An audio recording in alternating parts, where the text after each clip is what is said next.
วัสดีค่ะเพื่อนๆวันนี้เราจะทำวิดีโอทำหมวก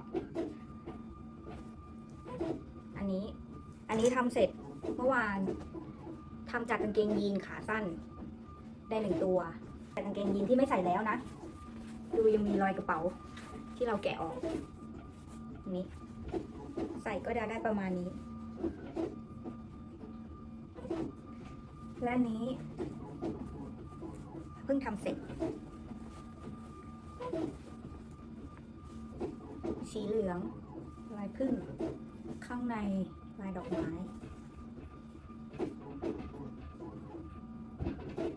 สวยไหม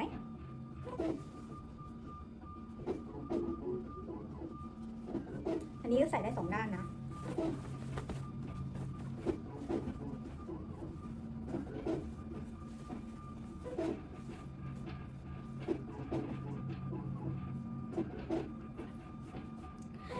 โอเค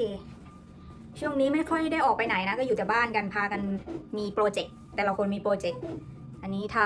ำพี่จะทำพินบอลแมชชีน